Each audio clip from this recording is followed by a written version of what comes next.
Hi folks, welcome to RJ Impact. Today we're going to be looking at day 2 of the SBF trial.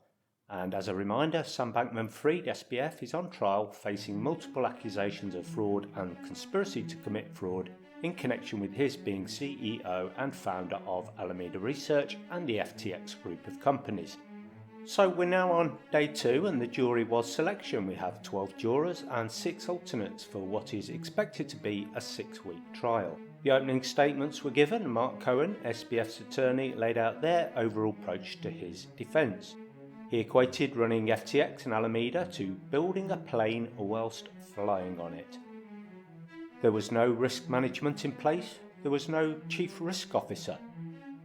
There was no theft, Cohen said. Far from the cartoon of a villain that the government presented, he gave differing explanations for events supposedly illegal. He was a math nerd who was acting in good faith and simply overlooked massive financial risks. The backdoor channel that allowed Alameda Research favoured treatment? There was nothing secretive about this. It was to allow Alameda its role initially as the market maker for FTX, which needed liquidity, especially in its early days. The 3 insiders who will testify against SBF have all signed cooperation agreements with the government. Opening statements for the government were given by Thane Wren.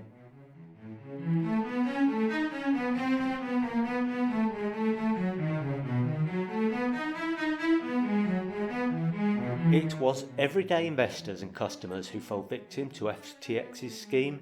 By mid-2022, $10 billion had been stolen from thousands of them.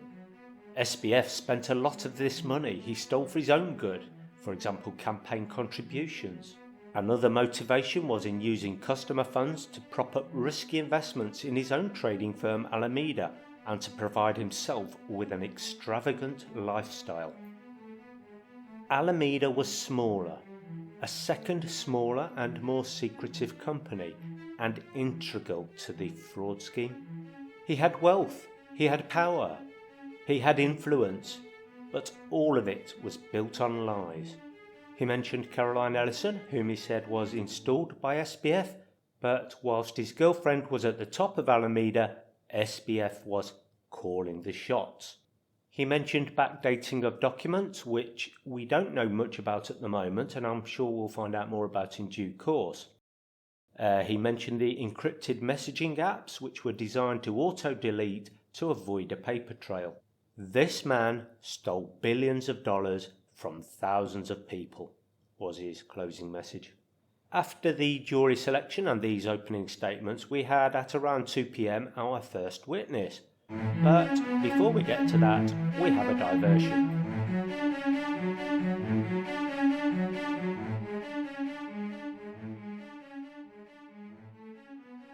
At number 1, 39-year-old female, 10 weeks pregnant, background in medicine. At number 2, 33-year-old female, nurse. At number 3, 40-year-old female, social worker, currently unemployed. At number 4, 53-year-old female, Duke University graduate, divorced, stay-at-home mother of 2 kids, previously working in non-profits organisations. At number 5, 59-year-old male, married, 3 kids, one of his children works at a bank. At number 6, we have a 50-year-old female, Metro North train conductor, mother of 5 kids with 3 living at home and 2 in college. At number 7, 47-year-old female, high school librarian, single and lives with her cats, sister and sick mother. At number 8, a 65-year-old female, retired corrections officer and mother of 3 kids. At number 9, 61-year-old male, US Postal Service employee, no wife, no kids. Number 10, 43-year-old female from Ukraine, does IT at Bloomberg and has been in the US for 15 years, divorced, 2 kids.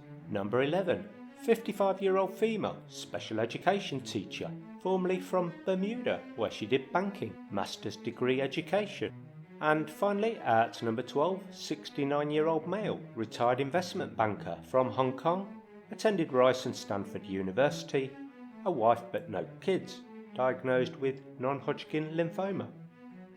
The one thing that strikes me about this eclectic collection is that really only 2 of them have any significant background in finance. This might therefore be quite confusing for a lot of them if either the prosecution or the defence strays into the technical realm of cryptocurrency investments.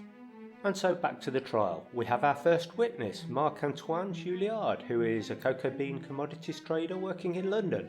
In 2021, he decided to invest in the cryptocurrency marketplace, his platform of choice being FTX. He'd invested around $100,000 and had that on the FTX platform in a mixture of cryptocurrencies and cash. He told the court that he felt extremely anxious after trying to withdraw part of this unsuccessfully. He was effectively wiped out when FTX went under last November. He said he was led to believe that his money and crypto was safe, and that he was led to this belief through savvy marketing and had no idea FTX would be repurposing his funds. He mentioned that ads with Gisele Bündchen and the Formula One marketing contributed to that belief. No, he wasn't an aggressive market trader. He didn't borrow to make purchases nor engage in so-called yield farming that the FTX platform offered. He said, "If I trade, I'm responsible for my own decisions," but he'd never considered the risk that someone else would be using his money to trade. And our second witness, Adam Yedida.